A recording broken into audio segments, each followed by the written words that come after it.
I'm going to talk about light language today.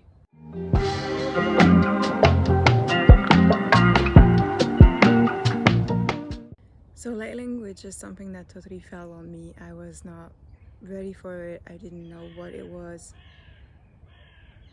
And I wasn't told with words light language. So what happened is I was in Greece on an island on my own, and when I was in the Airbnb that I stayed in and I did my spiritual work, I did my practice, I felt a being came next to me, and I'm always very discerning. I'm very guarded, and what comes to me is always ask a few questions, and you should also do the same, because one, the spiritual world doesn't always show you what it is, or it is able to mask its appearance if you're clairvoyant or clairsentient in any way. But they will never lie about their identity. If you ask them questions, they have to tell you the truth, and they have to tell you the truth multiple times as well. So that's a way for you to ask and to see. So sometimes I get messages from you guys or comments saying like, oh, I saw you, you were in my dream, you came to me. One, I don't go to people. I don't do this kind of stuff. I don't appear to people who didn't ask me for help, or even if they ask me for help, you can book a session with me, but I don't do this thing, whether it's me or my high self. We don't do this. So if it comes to you and it looks like me, it's probably not me. So you should be asking questions and asking about my identity, asking about my name, and that entity, that spirit, will not be able to tell my name and say a wrong thing. If it says yes, it still doesn't know it's me. So you should be asking, what is your name? What is your name? What is your name?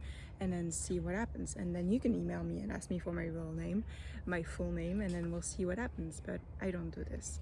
So the spiritual world, even angels don't look like the image that we have of angels. They're consciousness, and then they adapt and transform into the better version of what a human highest elevated being will be, which is a humanoid with wings. So the spiritual world adapts its form and changes. So that was a tangent. That being, I waited before I mailed it and met with that being. And as a clairsentient, I am all about feeling. So if it feels like it's a trickster, if it feels in any way like a lie, I'm going to refuse interacting, and I'm gonna cast them away, because I have that free will and I am not scared. So that being felt like home, and I asked a few questions to gather what the interaction would be about, what the message would be about, and engage if I was going to open. And that being told me they're angel maiden, and I didn't know what it meant. And they told me that I should be recording videos of myself moving my hands, because I do things with my hands. I've always been very playful, inclined to play with my hands and to meet the world, and music is something that comes through my fingers, and I'm always playing around. And I don't play an instrument. What I mean is that my fingers react to the music in a specific way, and now I react to information in a specific way. I channel light language through my hands, and it's not something that I knew. And after a few months, I learned from YouTube, from different videos of people doing the same thing as me, that was called light language, and started this whole journey that took 3.5 years of opening up to it, and then opening up to it in public, and then sharing a lot of videos. Maybe you know me from this. And so this way is very self-taught. So light language is something that I've organized 2 classes about. I've had 2 rounds with wonderful students, and I've been channeling, and I want to kind of let you know what is light language if you have questions. So light language is a communion between words, languages, impressions, codes, information that comes from the sacred to you, or you to the sacred. And the sacred is everything around us. It's nature, it's trees, it's the light, it's the sun right now. So light language is all of that. And that transmission requires an opening. Light language is not, a ray of light that comes and touches you and is only here between 11:10 and 11:20. It's not really that event. Light language is permeating at all times. We're actually always being sent information from the sacred, All of this is emanating light language. It's emanating energy. It is conscious. It is living. It is breathing. The trees, the light, the birds, all of it, and you as well. We're always vibrating, pulsating to life, to the universe, to everything. We're always moving, dancing, singing. And light language is just one of the expressions to tap into that beautiful dance, that flow, that pantare, everything is flowing. Light language is the opening to that reality, to that realm, and then transmitting either to you through the videos, or to myself, or to the room that I'm in, or to the animals around me. So it is extremely easy for me, and it might always and almost stop me from doing it, because it is so easy now that I have imposter syndrome, because I could be just sitting on a chair and be like, okay, I'm gonna channel some light language, and then I don't really need to wait for it to happen. It just already happens, because it's always here. It's always here. And my hands can stop moving in the minute because I am open to it.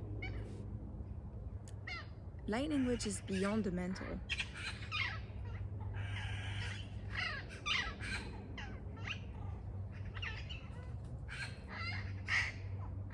They've got things to say about light language too. Light language is very connected to birds. In French, we call it le langage des oiseaux, which means the tongue of birds, like the language of birds. Light language is above the mental. The mental is actually gonna fight it in a way, always, even after years, because the mental does not grasp it. And that's something that I really see with the world, with my experience of being a French person in France. There's really different layers, different dimensions of consciousness, and some don't work with others. Light language does not work with the mental. The mental does not work with light language. Light language works through the physical, it works through the heart field, it works with your soul, it works with your soul contracts, it works with a lot of things. It will not work with the mental. And the mental has been given the wheel of your life for a long time. Actually, when you were a kid, you were exploring the different fields and you were more playful. And we've been taught to not say those things, to not do those things, to not run that way, because we had to be focused on getting there without accident and using the mental. So, for example, in France, there's a way that Cartesian thinking and thinking from, I think, therefore I am, so I am because I have thoughts, is the way to explain the human, right? And Homo sapiens, right? Like the one who knows, the human who knows, who thinks, who constructs. And that Cartesian thinking is totally in contradiction with any type of religion. So there's a huge rebuke from that, and it's explainable by history, by the way we have constructed our government and our republics right now, and so we are separated from the church. There's a separation between the state and the church, and And so that type of thinking, of being in the heart and having faith, is against the Cartesian thinking. And that's something that I relate to when I see myself channel light language and my mind says, no, no. It's gonna find so many ways to say no. You're stupid, you look stupid, that sound that came out of your throat is so weird. And yeah, it's just something that I experience, something that my students experience, something that you might experience. And so how do you get yourself to open to that realm? One, you have to know it's safe. So that's why I'm kind of giving you informations. Also knowing that you can stop it whenever it would come, and you could just stop in a minute by saying, I don't want it anymore. But also, you have to make yourself access that state of the heart, access that state of the flow. For me, it really happens with moving my shoulders, rocking myself. I always imagine I'm a tree being rocked by the wind, and all the other trees around me are also being, rocked, bending with the wind. So that really helps, because it makes me enter a kind of trance. It makes me relax from the fixations, from the structures, right?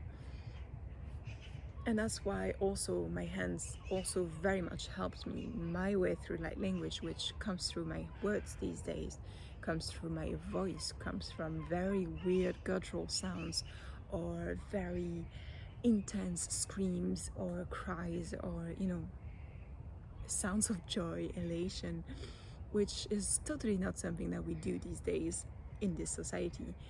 And it came through me through first letting the body express things.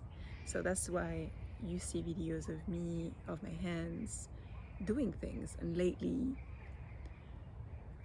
this summer, a lot of what happened was my feet. So light language was coming through my feet, dancing on the sand, in the water.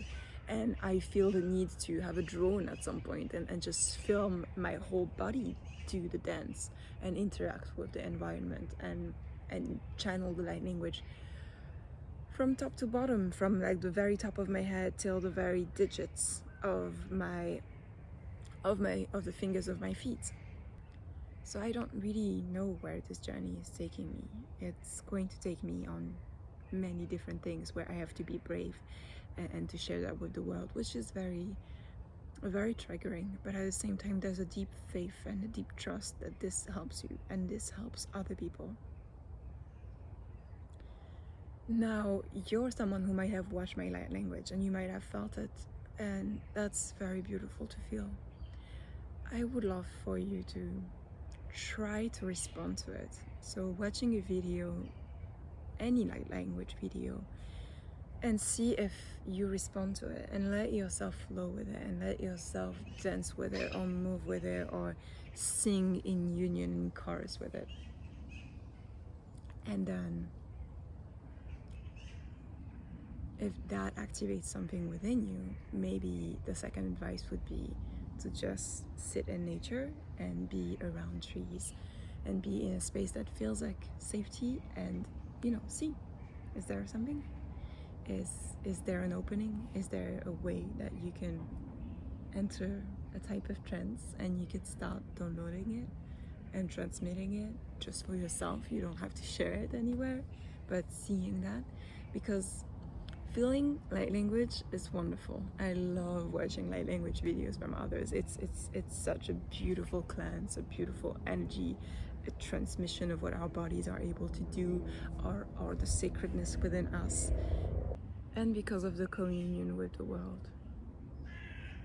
You're entering into a world where you're removing the filters and you're experiencing.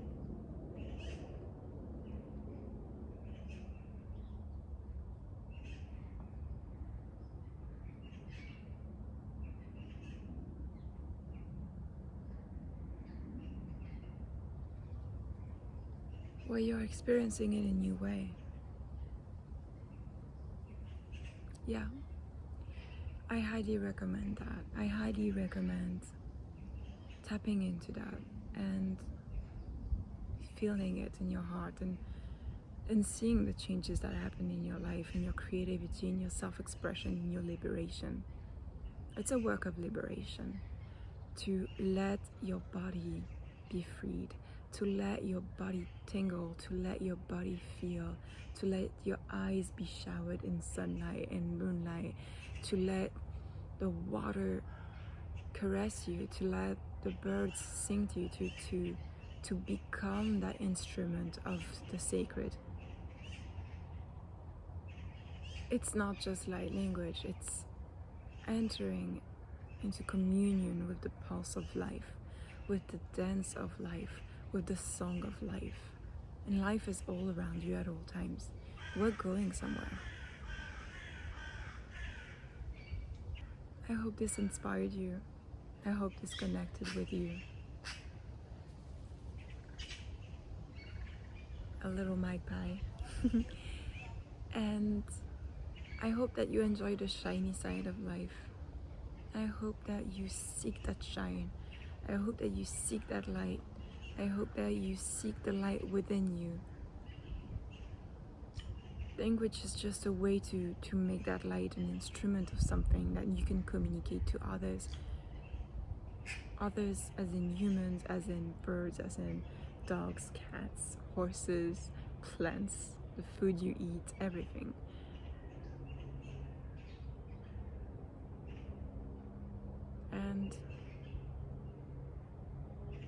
And I hope to see you in my school, where I have much more to offer, and I'm also looking forward to meeting more of you. So if you want to dive into that journey with me, I'm here for it. Take care. Bye.